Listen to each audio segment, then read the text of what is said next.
Okay, Sarah, welcome back to House Church.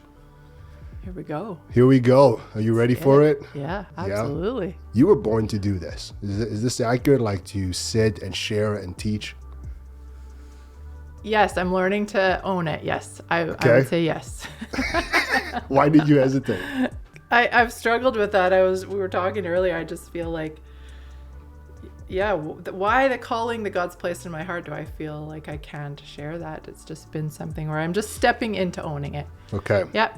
The dynamic of new cities, we have people in Winnipeg, and then we have people in the Winkler, Morden area as well. Yeah. I guess I shouldn't leave out like Cooley, like Miami, Darlingford, Stephenfield. Like these are all towns. This is where people watch around?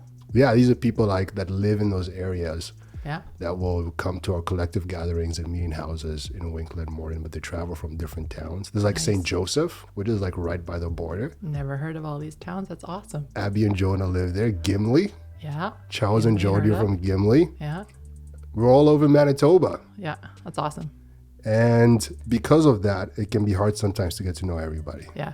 So I want people to know a little bit of who you are if they don't know you. Right.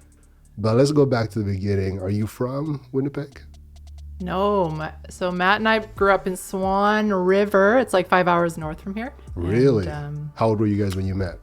16, 17, something like that. Wow. Okay. We were childhood sweethearts. I would say at that age, though, it wasn't like we were young, right? And then Okay.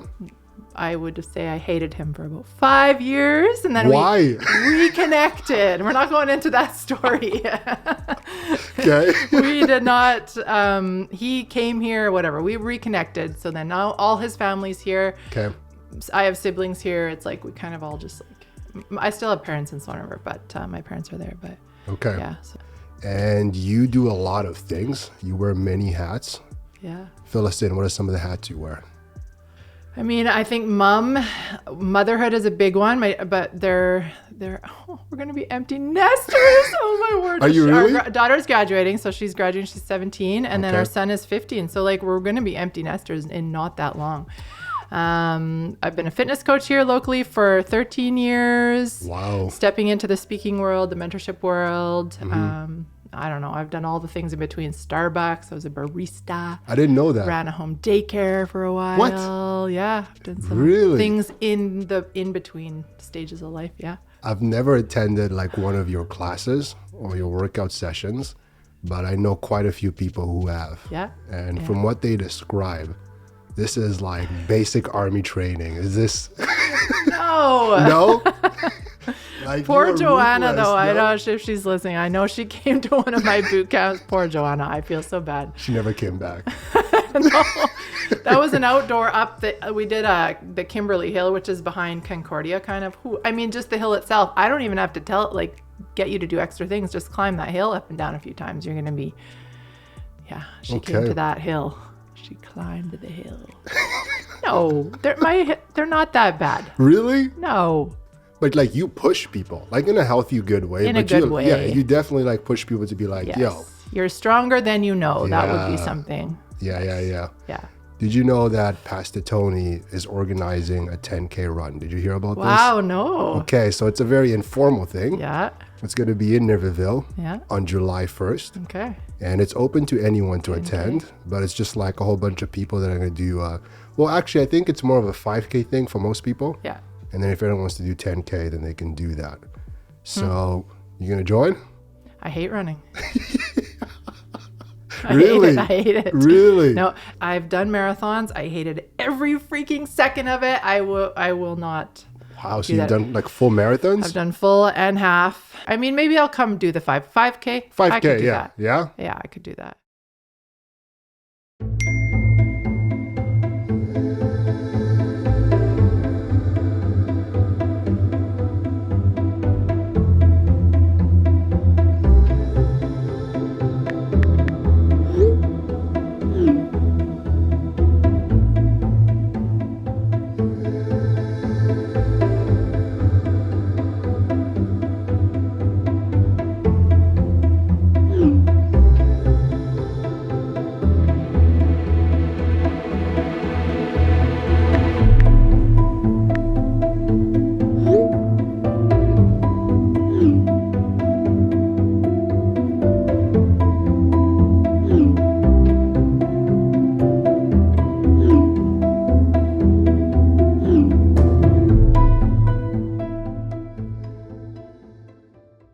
We started this series like quite a while back ago. I think like mid-January, maybe even beginning of February. So we're almost into summer and we're still going to be doing this series. So there's a lot of content, but is there anything that's like really stuck out to you? Saki Church. Yeah, Saki Church. Yeah. I liked the conversation surrounding that. Okay. Why did you like that? For me, I think what spoke to me was that you were so vulnerable Okay. and sharing. Okay. And that to me opened up really good conversation. Just having someone that we admire and respect be so vulnerable Okay. was just a really good, we had really good conversation from that. I really enjoyed that one. That's cool. Yeah. That's Yeah. cool. Yeah, what I didn't realize until you mentioned it is what I was sharing in that video is something that you were sort of connected to, Yeah. maybe from a little bit of a distance, Yeah. but connected. So you actually had knowledge of what I was talking about. Yeah. Just kind of wild. Yeah. Yeah. I was kind of with some of the people that, that was so, I was getting that perspective without really knowing you. I didn't know you at the time. Yeah. So I saw that and then now I know you, and it was just interesting and really nice, refreshing to hear. Okay. Yeah. I found this entire series very convicting. Yeah. I feel like our journey with our series has been very intentional. Like we started with the Profiling Jesus series in like April of 2022. And then from there, we were like, when you get to know who Jesus is, after you've profiled him, he calls you out of your comfort zone. Yeah. And so then we went into a series called Comfort Detox. And that was like, there was some hard work there of being like, all right, what's healthy comfort? What's healthy discomfort? Yeah. After we've been caught out of our comfort zone, we're like, all right, here's the further instructions from Jesus and from God now. And that's what our series is right now. So it feels like the journey we've been on has set us up to maybe deal with some hard stuff. But nonetheless, it's felt very challenging, at least for me personally. I feel like every topic we've hit, I'm like, man, there's a lot to process here. Yeah. Here we go. And like a lot of steps and actions to take. Yeah. So it's been good, but challenging. And I'm hoping that the second half of this series helps us to actually take even more action. I think we've talked about taking action and we've seen examples where we've had to take action, but hopefully we have a little more clarity over the next month or two, especially for the New City community, as to what the further instructions are for us and how to like be the church Right. moving forward. Yeah. I like it. Okay, so recap of our topics. First topic is religion and church history. And then we had original values. And then we went into Saki Church. And then we did break in church. So that was part 4. And now we're in messy church. This is a topic you are passionate about, messy church. Yeah. Why? I think first, originally, when we talked about it, I remember thinking or sharing, I was attracted to it because I felt like church was not a place I could ever be messy, right? Really? Okay. When I was messy, I pulled away from church. I Okay. felt that I would be judged or that I was no longer, I couldn't come to God, or I couldn't be in that. So I would always, in any mess, a lot of times I would pull away or, and actually distinctly, I remember like actually physically stopping going to church because I was into, I've been many different messes in my life, which one, but many times thinking I can't go into that there and put on this smiley face, which I feel like that's what I would have perceived as put on your face, put on your nice clothes, not even really that, but more just like fake it, Yeah. right? Yeah. You just didn't have space to be messy. It was, yeah. So I think I was really attracted to this in that the places where God's met me in my life or where I've had incredible experience in my life, a lot of it for me was not in the church. It was through people, God speaking through people. Wow. And meeting me in my mess. Wow. I think what you mentioned there is significant, that what you experienced in church culture is you couldn't bring your mess to the table. I don't think that's uncommon. I think there's a lot of churches and spaces where that's been the case. I think even in spaces where we're like, yeah, you can bring your mess, I think sometimes that's only to a certain level. And And do you think that it's possible that sometimes we say this mess is okay? Oh, totally. Well, another one, it's like, nope, don't Yeah. bring that up here. Yeah. Which is like, where did we start to accept that belief? Like, are we allowed to talk about the John passage Yes, already? let's do it. Let's Because do that's it. immediately bringing that up is like the passage of where she comes or she's brought before Jesus. And he says, who's ever without sin, cast the first stone. Jesus is God. He knew everybody around and he would know everything about everyone. And he's saying no one gets to get, like, really, I mean, he's calling them forward, like, Right. all right. But where did we accept that some messes are too messy and this one can be talked about in church and this one can't? Like, and where did we start to have this judgment piece?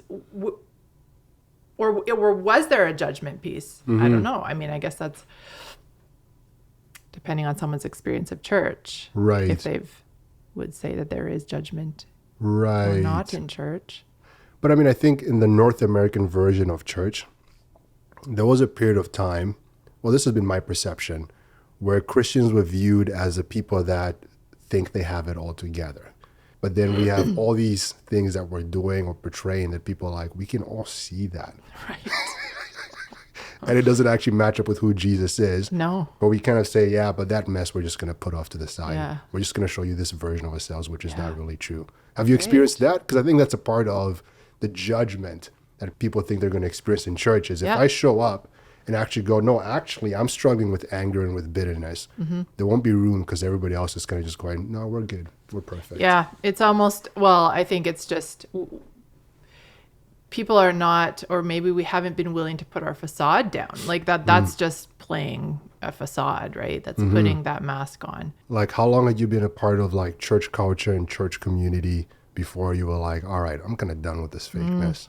Was that like recent or a little further back in your life? Yeah, it would have been because I think I grew up in that culture.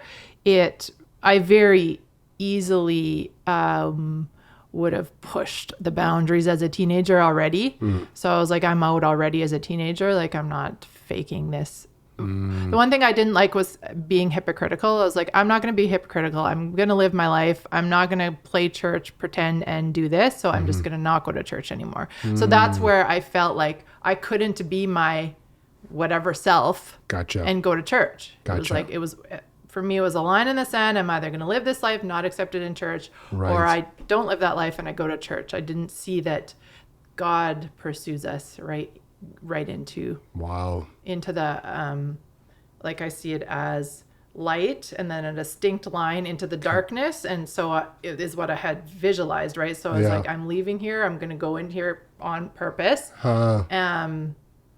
But what I have seen over and over in my life since is that God was like, there's no line for me here. I'm just following you. Yeah, I'll yeah. be right in the darkness after you. Yeah. There's for God, there is no distinction. It's just, I find you. Yeah. Wherever you are, whatever the mess is, I got you. I got you. I'm going after you. So Is there such a thing as too big of a mess? I think that's where wisdom comes into play. Like, Matt and I guess we would understand the journey of addictions or betrayal or all those kind of things because we've walked that journey and been healed Right. from that, or whatever it is, abuse, or all the things that we've walked. So to us, those things are not too big of a mess. But if you haven't potentially experienced any of that, that might be just like I don't know what to do with that. But I think that's where we go off course with, there's not actually this is where it's like, there's not a requirement to do anything. If someone brings your mess to them, the requirement is just to be, right? To be with them. Yeah. To say, even if I have no idea what you're talking about, I'm in over my head with helping you. I get to just sit with you. I get to be with you. And that is the representation of who Jesus is, or who he's showed up in my life as. Yeah. It's like, no matter how, many times I have said, screw you and worse words to him. I'm out. I'm checking out. He's like, I'm just going to be with you anyways. Like, whether your back's turned to me or not, I'm behind you. Yeah. and he's always just being with us. That is who he is. So if we could learn how to be Yeah. and not like, let me get my toolkit out and fix. That's You so know? good. Because if we think we're supposed to clean up people's messes, Right. as opposed to let Jesus do the work of like working on us and healing us, then yeah, our response is going to be, oh, there's a mess. I'm going to clean you up and fix you up so that you're good enough for Jesus, Right. which is the opposite of what you're describing. I mean, yes, it's not just Jesus. I don't believe let's pray and you're going to be fixed. No. Yeah. God puts people in our lives in powerful ways Yeah. to walk alongside us. It's Yeah. not, let me just pass you off to Jesus. It's like, no, I believe he lines people up in our lives. I mean, I've had that in my life so many times where people have showed up, Yeah. which is, I should tell you about when he showed up with Tell the dream. us. Yeah. Yeah, totally. So this was in the whole craziness of the past few years. We ended up losing my grandma, and she was isolated from all of us. So she was cut off from all of us for 5 weeks. Okay. She wasn't even allowed to be with her husband of how many years. That was an extremely traumatic experience for me to walk through. I adored her. She was, as the oldest of the grandkids, I got to have the most years with her, 38 years with her. She was just everything, exquisite, beautiful, joyful little lady. So then she ended up passing after that. Oh, man. And I walked into a very, very dark level of grief and anger and resentment. And I felt like God had broken my trust to a level. It was like someone that I loved had betrayed me, had cheated on me, had done something to break my trust that I never wanted to happen, but he did it. Yeah. And it was like, how could you? My trust was so broken. And it was like, so I felt, because I had finally come back to him. I have had many seasons of leaving him. I finally had come back and feeling like it was in a good place. And then this. And then it was like, now you've betrayed me, God. I don't believe I can trust you anymore. How could you leave my little grandma by herself? And I'm really struggling. And it was a whole year of just feeling like I could not handle anything. I was not a present mom, a present wife. I was irritated. I was angry. I was, had like I'm for sure 5 cries a day. Like I was crying all the time. Yeah. I felt like I was just of no use to anyone. And I finally came to a place where I was like, you know what? The best thing that I could do is actually just leave my family. Like I actually started to think of like, where could I go? I would just go far away, leave them. They're better off without me. And so I started to just go down that road of, I think they will be better if I just leave. I can't see a way out of this because I can no longer trust the source. I don't have anyone. And so it felt just dark, no light. The very night where I had been reading a book on like, you should have, if you're in grief, you should have like a call button person, someone that you can lean on. You should have blah, blah, blah. It went through a list of things you should have. And I was like, yeah, nope. I don't have any of that. So it just made me even more angry. Even worse, yeah. And I went to sleep that night feeling just like, yeah, I'm out. Like I'm not sure what I'm going to do, but I don't think I can stay here anymore. And the next morning I got a text and it was one of like my very good friends who I hadn't been talking to, Gabby, for like, not that we just hadn't been in contact for about 3 months ish. And so she knew my grandma had passed. We hadn't been connecting really through that of the journey that I'd been on. And she said, Sarah, the text said, hey, I just needed to check in with you. Are you okay? ? And I was like, yeah, like, what's up? Like, why are you out of nowhere? And she's like, this is really weird, but I had a dream last night. And in the dream, you left me a 7-minute long voice message. And in the voice message, you were saying how you were just really not doing well. You were in a really dark spot. You just needed someone. Wow. And you just weren't. And you went on. And she said, at that point, she didn't tell me, but later she told me she had woke up and told her boyfriend, remind me to text Sarah later. I'm pretty sure I just had like a God dream. Wow.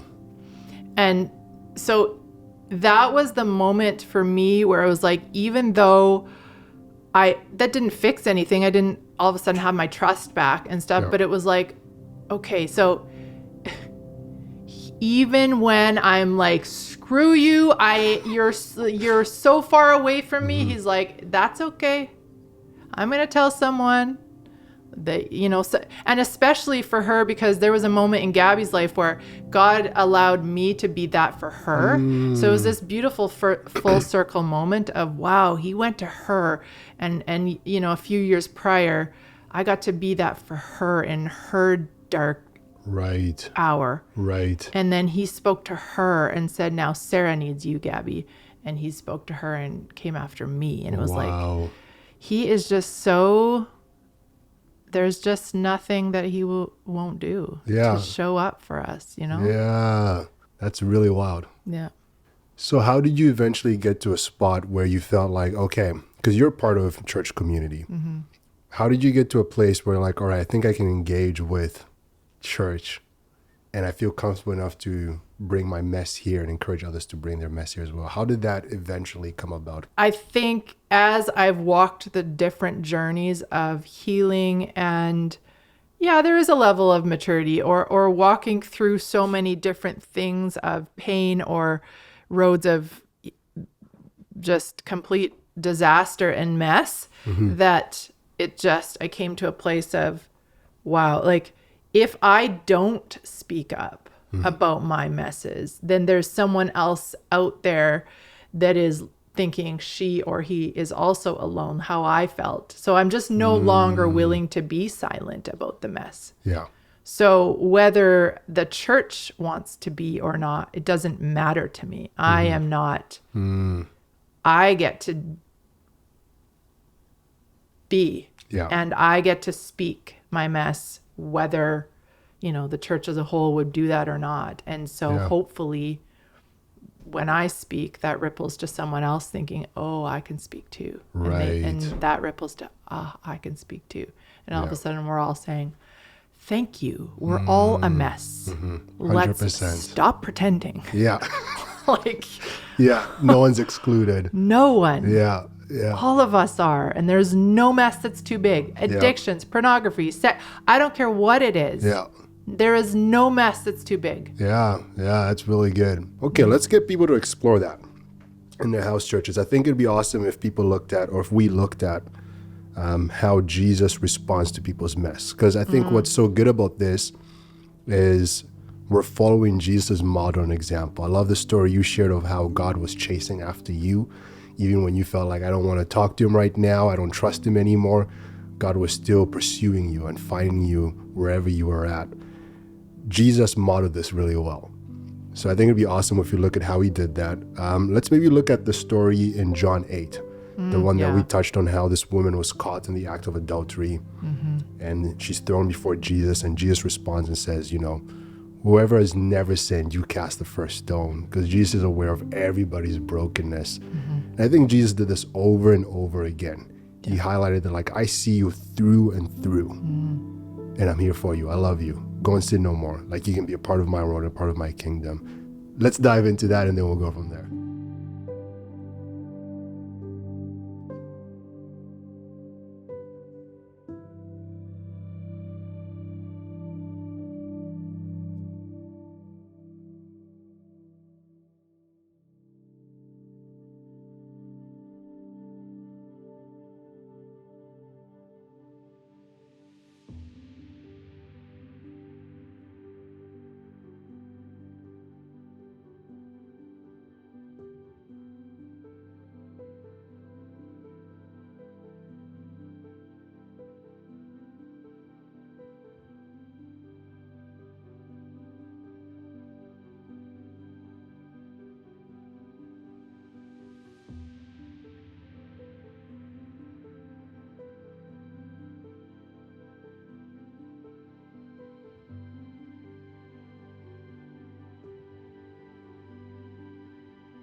So I think one of the reasons we don't dive into, or one of the reasons we have discouraged people from bringing their mess to the table is because we are subconsciously worried that if somebody else shares their mess, then I might have to share mine.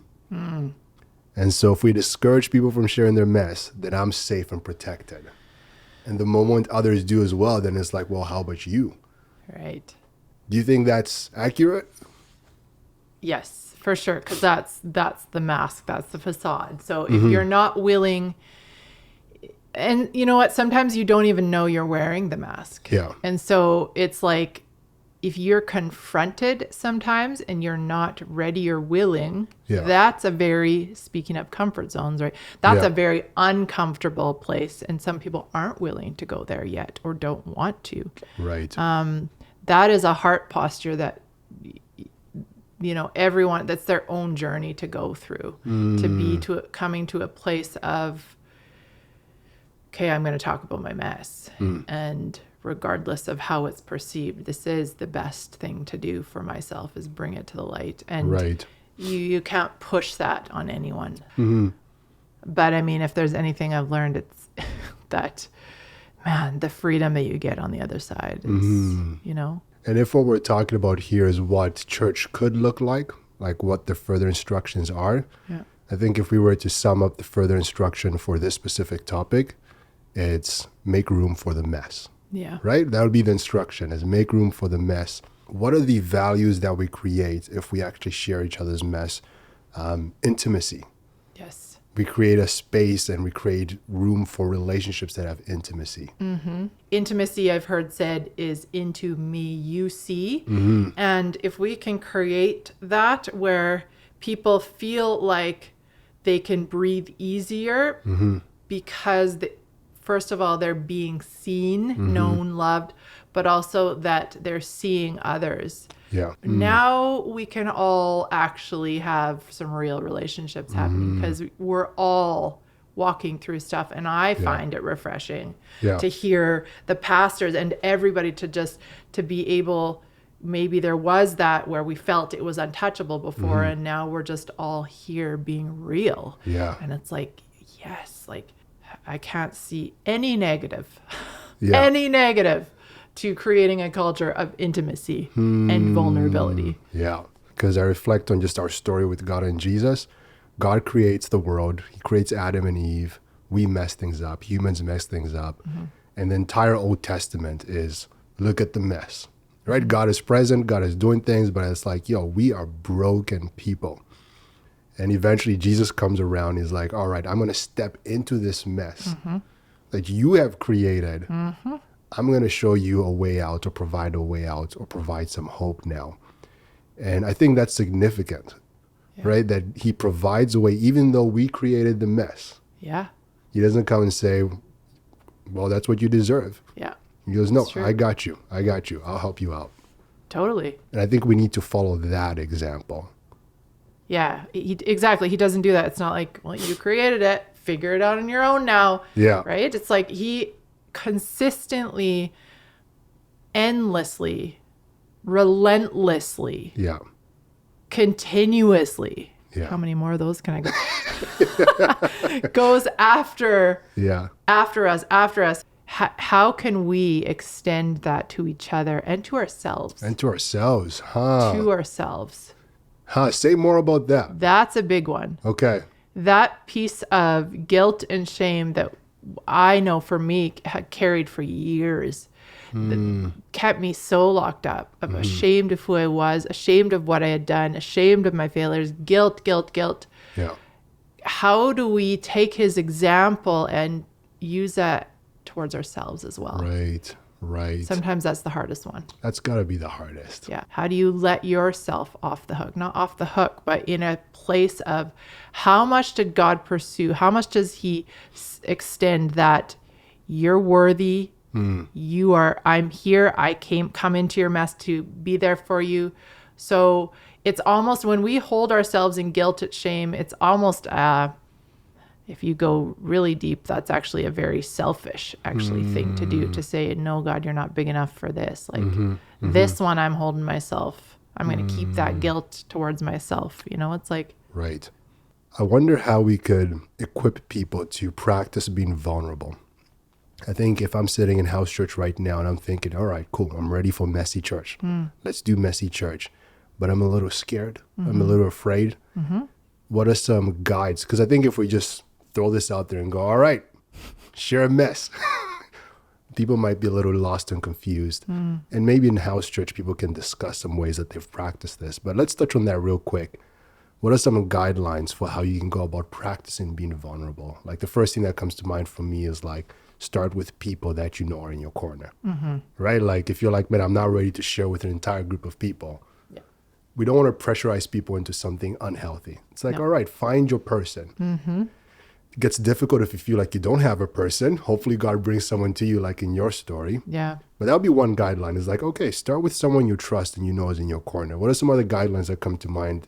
How can we equip people to like venture out into being vulnerable, but in a healthy and safe way?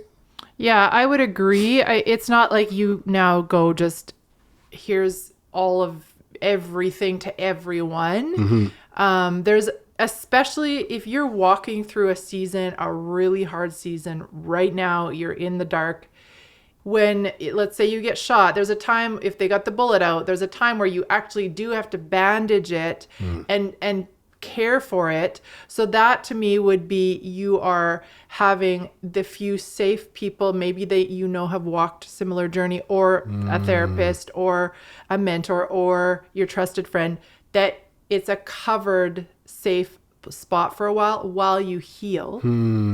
And then you come to a level of, I'm healed enough that if I can now share it, and it's not going to reopen the wound. Right. It's going to know. So there's different levels, I think, Okay. depending of where you are. Okay. Does that make sense? That makes a lot of sense to me. okay. Yeah. Yeah. But the overall is, don't keep it inside, Right. right? Share it with someone. Right. Start to open up. And Right. and sometimes it can be just that I'm walking through a hard season right now. You will share the details with your trusted person, Yeah. but it's at least being honest about that. Just look, I'm walking through a very hard season right now. That's all I'm going to say. And at least have that level. Yeah, So you're yeah. not like, oh, I'm fine. Yeah. Right? Yeah. That's very helpful. Okay. One of the things I find challenging is, and I want to avoid some of the cliche words and lines, but I'll bring them up. Something that you hear often is like the beauty in the mess, right? I've never liked that statement. I've probably used it, but I don't like it because I find it very difficult, well, in my own life anyways, to see the beauty in mess. Now, if you tell me that there's purpose in the mess, I'm like, oh yeah, I'm with you there. Right. If there's purpose to it, I'm like, I will endure the mess. I will do what's necessary if I can understand and see the purpose of the mess. Beauty, I find it difficult to actually, that doesn't drive me or motivate me as much. Just be like, oh yeah, there's some beauty there. No, I want to see the purpose of it. And so I find for myself, if I feel like I haven't discovered the purpose in my own mess, then I don't share it. Right. I feel like I'm only comfortable sharing it if I see the purpose. I don't know if that's a healthy thing, but that's the challenge that I find myself in when I'm thinking about my own messes. Like, what's the purpose in it? Once that's revealed, then I'm like, oh yeah. I mean, I think that's very, very common. It's like we want the why to be answered, right? Yes. We want that why. Yeah. And I mean, that's where, even for you, I would challenge you to break through that though, right? Because that's exactly what we're trying to break through, right? Is we don't need a why. And there is sometimes we won't. There is seasons in my life where I don't get the why, and I still don't have the answers. But it's definitely not going to do any good staying inside of me. Right. Okay. I think we should get people chatting in their house churches because I think it's helpful for us to talk about what it could look like, which I think we've covered a little bit here. I'd love to hear ideas from people though. Yeah. So this conversation is just meant to be a catalyst. What could this look like to actually embrace messy church, Yeah. right? Not just be like, oh, it's a good thing, but to actually hug it full on, welcome it into the home and say, this is going to be our culture and it's going to be absolutely messy. A mess. How do we do that? What does that look like? What are some practical things we can do, like beyond just like, oh, let's view things this way? What are some practical things we can do? I'd love to chat about that in our house churches. Let's do it. And then you and I will wrap things up afterwards. Yeah.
Okay, let's wrap this up. Okay.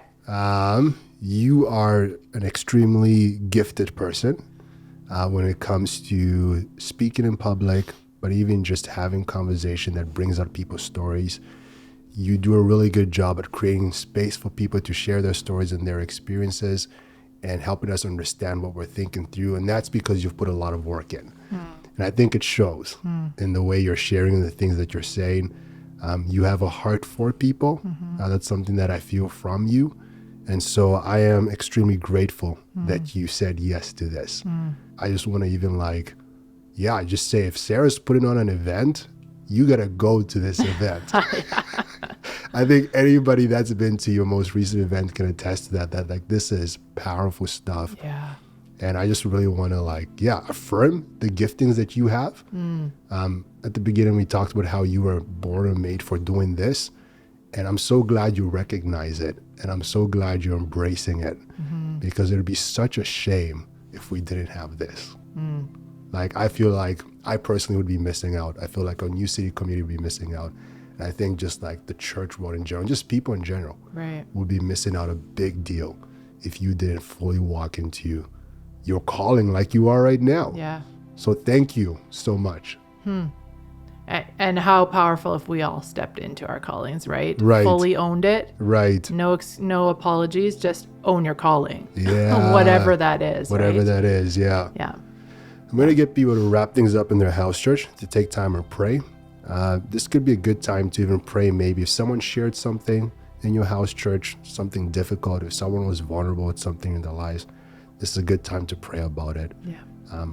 I really want to encourage us to allow that to extend beyond just this moment. So check up on someone during the week. Like if someone shared something really difficult, maybe even for the first time, call them during the week, text them during the week and be like, hey, just want to check in and see how you're doing. If we can create a culture where we respond to mess well, then I think we'll create a culture where people feel comfortable sharing. Yes. Anything else you would add to that? How do we walk away from this and make this more than just a Sunday house church moment, but actually carry this through in the way we walk every day? I think this will open up the conversation. And I think for people to start really looking within, I think this has been really good. Yeah. Start looking within. And it starts with every single one of us. Yeah. I can only do me. You can only do you. Yeah. So the level of intimacy we're going to have in our culture will be how much you're willing, how much I'm willing, how much everyone watching is willing. That's going to be the level we're going to go to. It's very individual, but that transfers to us as a whole. Right. Yeah. Yeah. That's helpful. And then we should give a little bit of a spoiler. Yes. So when you and I sat down to talk about this topic and chat about this, we chatted for a few hours there. It was really good. You highlighted something. I mentioned it. We kind of talked about it a little bit. About how it would be helpful to maybe switch roles. And so at our next house church session, we're going to flip this. Yeah.